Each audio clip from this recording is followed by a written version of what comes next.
Hello दोस्तों, आप सभी का हमारे यूट्यूब चैनल यूपी वाला क्लासेस में स्वागत किया जाता है।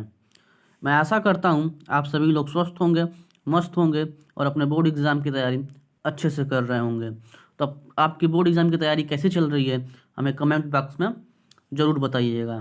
तो आज का हमारा जो इस वीडियो का टॉपिक है वह है यूपी बोर्ड एग्ज़ाम 2023 के लिए क्लास 10th का जो सब्जेक्ट सामाजिक विज्ञान है उसमें जितने भी मोस्ट इम्पॉर्टेंट दीर्घोत्तरीय प्रश्न हैं, जो very very important long questions होते हैं आते हैं आप लोगों को, उन सारे क्वेश्चंस को हम आज इस एक ही वीडियो में डिस्कस करेंगे। देखेंगे कि वो कौन कौन से मोस्ट इम्पॉर्टेंट क्वेश्चन है जो इस बार के एग्ज़ाम 2023 एग्ज़ाम में आने की जिनकी 100% संभावना है। तो आप सभी लोग हमारे स्क्रीन पर पढ़ सकते हैं कि हमारा जो इस वीडियो का टॉपिक है वो है सभी महत्वपूर्ण दीर्घोत्तरीय प्रश्न एक ही वीडियो में। तो मैं फिर से रिपीट कर दूं कि कक्षा 10 सब्जेक्ट सामाजिक विज्ञान का जितना भी most important very very important सबसे इम्पॉर्टेंट जो दीर्घोत्तरीय प्रश्न है, लॉन्ग क्वेश्चन जो आता है आप लोगों को लिखने के लिए, उन सारे क्वेश्चंस को पूरे सामाजिक विज्ञान में जितने भी लॉन्ग क्वेश्चंस हैं जो सबसे इम्पॉर्टेंट है और जो इस साल 2023 परीक्षा में आ सकते हैं, उन सभी प्रश्नों को हम आज इस एक ही वीडियो में डिस्कस करेंगे। आपको इसके बाद कोई और वीडियो देखने की ज़रूरत नहीं पड़ेगी। तो सामाजिक विज्ञान में इतिहास, भूगोल, नागरिक शास्त्र और अर्थशास्त्र चारों सेक्शन से आपको जितने भी मोस्ट इम्पॉर्टेंट क्वेश्चन है पूछे जाते हैं या आने की संभावना है, उन सभी को हम लोग इस वीडियो में डिस्कस करेंगे और देखेंगे कि वो कौन कौन से प्रश्न है जो इस साल 2023 परीक्षा में आ सकता है। तो अगर आप कक्षा 10वीं के छात्र हैं और इस साल बोर्ड एग्ज़ाम 2023 में बैठने वाले हैं तो ये वीडियो आप लोगों के लिए बहुत इंपॉर्टेंट है, मोस्ट इम्पॉर्टेंट है। तो इस वीडियो को आप लोग बिल्कुल भी स्किप मत कीजिएगा, वीडियो को लास्ट तक ज़रूर देखिएगा। तो चलिए बिना टाइम वेस्ट किए वीडियो को स्टार्ट करते हैं। तब तक के लिए अगर आप हमारे चैनल पर नए हैं तो हमारे चैनल को सब्सक्राइब कर दीजिए और ये वीडियो आपको पसंद आए तो इस वीडियो को लाइक कर दीजिए और अपने दोस्तों के साथ इस वीडियो को अधिक से अधिक शेयर करिए ताकि वो भी इस वीडियो का लाभ उठा सकें। तो चलिए वीडियो में आगे बढ़ते हैं और देखते हैं कि कौन कौन से मोस्ट इंपॉर्टेंट क्वेश्चन है जो इस साल 2023 परीक्षा में आ सकते हैं और जिनकी आने की संभावना 100% है। इन क्वेश्चन में से जो जितने भी लॉन्ग क्वेश्चन आपको बताया जाएगा उसमें से कोई ना कोई क्वेश्चन आपको बोर्ड एग्जाम 2023 में ज़रूर मिलेगा। तो चलिए अब देखते हैं कि पहला प्रश्न यहाँ पे क्या है। जैसा कि पहला प्रश्न आप लोग यहाँ पे पढ़ सकते हैं, वो हमारा पहला सेक्शन जो है इतिहास से हमने उठाया है, आप लोग यहाँ पे देख सकते हैं। तो इतिहास का जो पहला प्रश्न है वो है इटली के एकीकरण पर प्रकाश डालिए। पहला क्वेश्चन ये है, या इटली के एकीकरण में महत्वपूर्ण भूमिका निभाने वाले 3 नेताओं के नाम लिखिए। आप लोग देख सकते हैं कि जो पहला प्रश्न है वो ऐसे पूछ सकता है, इटली के एकीकरण पर प्रकाश डालिए, या इसी प्रश्न को इस तरीके से भी पूछ सकता है कि इटली के एकीकरण में महत्वपूर्ण भूमिका निभाने वाले 3 नेताओं के नाम लिखिए। तो आप लोग देख सकते हैं कि जो ये प्रश्न है पहला वो एक ही प्रश्न है, लेकिन इसको 2 तरीके से या 3 तरीके से और भी तरीके से इसको पूछ सकता है। तो इसी तरह जितने भी क्वेश्चन हैं उसको एक से ज़्यादा तरीके से भी पूछ सकता है और एक भी तरीके से पूछ सकता है। तो आप लोग क्वेश्चन के टाइप को ध्यान से देखिएगा कि किस क्वेश्चन को किस तरीके से पूछा है। बस जो क्वेश्चन का मेन पॉइंट है उसको आप लोगों को ध्यान में रखना है। फिर चलिए अब दूसरे क्वेश्चन की तरफ बढ़ते हैं और आप यहाँ पर देख सकते हैं जो दूसरा क्वेश्चन है वो है, भारत में राष्ट्रवाद की भावना पनपने में किन किन कारकों का योगदान था, या इसी क्वेश्चन को कैसे पूछ सकता है, भारत में राष्ट्रवाद के उदय के प्रमुख कारण क्या थे। और फिर जो तीसरा क्वेश्चन है उसको भी देखिए आप लोग।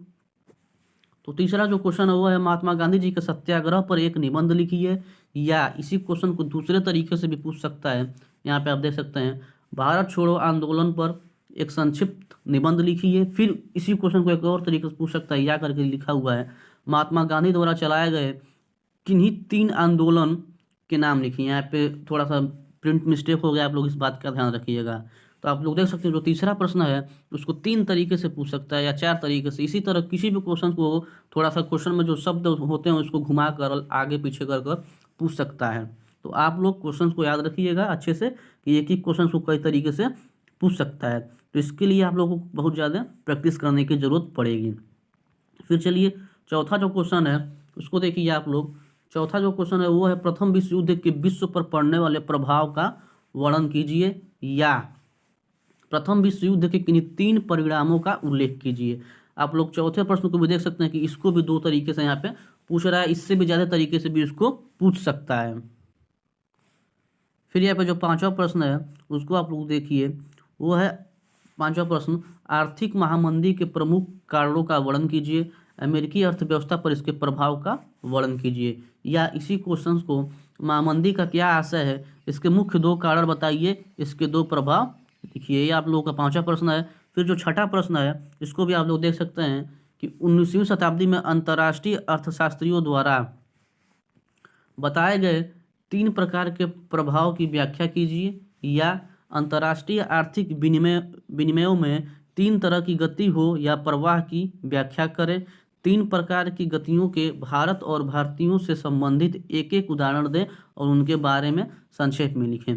तो आप लोग देख सकते हैं कि ये जो प्रश्न था इसको भी आप लोग 2 तरीके से पूछा है कि 19वीं शताब्दी में अंतर्राष्ट्रीय अर्थशास्त्रियों द्वारा बताए गए 3 प्रकार के प्रभावों की व्याख्या कीजिए, या इसके नीचे जो ये वाला है इसको। अब फिर चलिए, ये इतिहास का सेक्शन खत्म होता है। अब यहाँ से स्टार्ट होता है भूगोल। तो भूगोल से जितने भी मोस्ट इंपॉर्टेंट दीर्घ उत्तरी प्रश्न है उन सारे प्रश्नों को भी इस वीडियो में बताया गया है। तो भूगोल का जो क्वेश्चन है उसका हमने नंबरिंग किया, वो 7वां नंबर आया है छठे के बाद।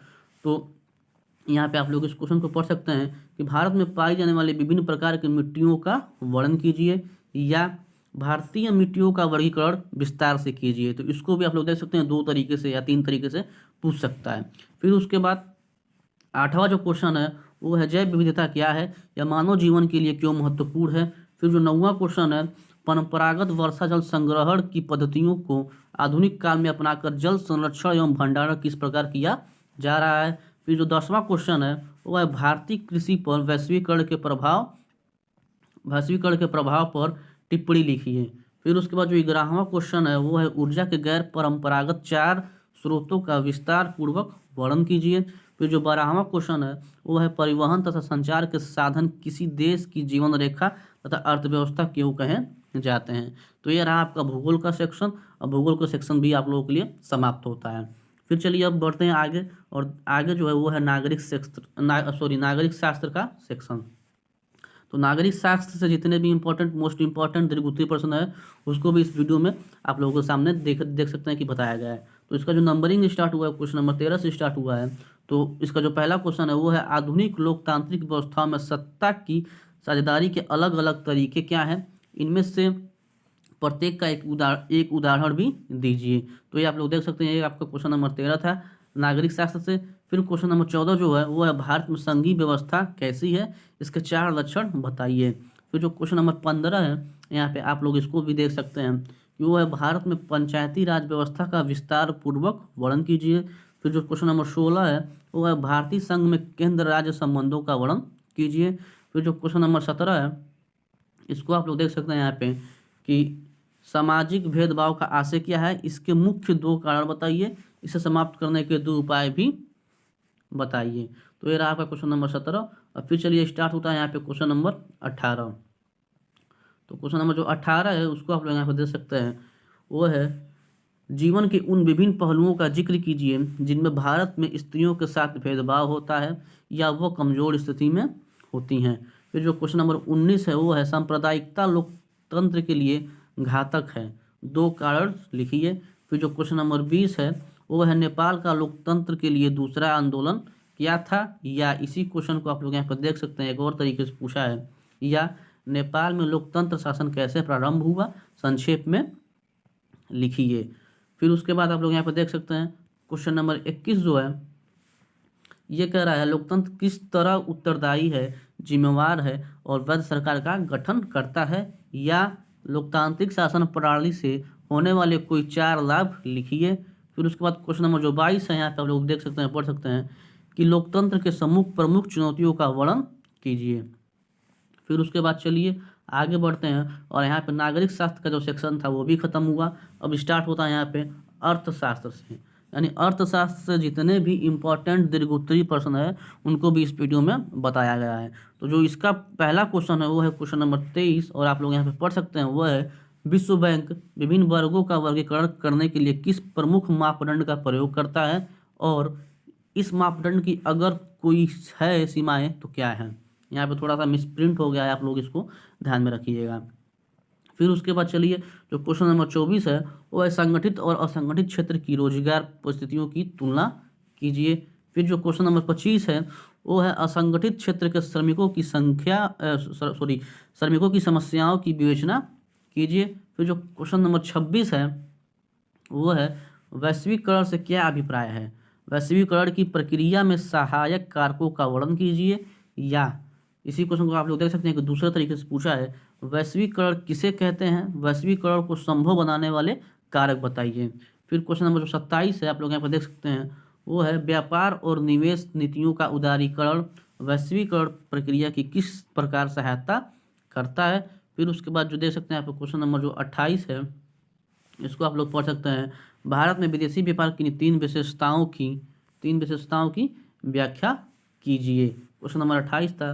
फिर क्वेश्चन नंबर जो 29 है वो है भारत में उपभोक्ता आंदोलन की शुरुआत किन कारणों से हुई, इसके विकास के बारे में पता लगाइए। फिर जो क्वेश्चन नंबर 30 है वो कह रहा है कुछ ऐसे कारकों की चर्चा करें जिनसे उपभोक्ताओं का शोषण होता है।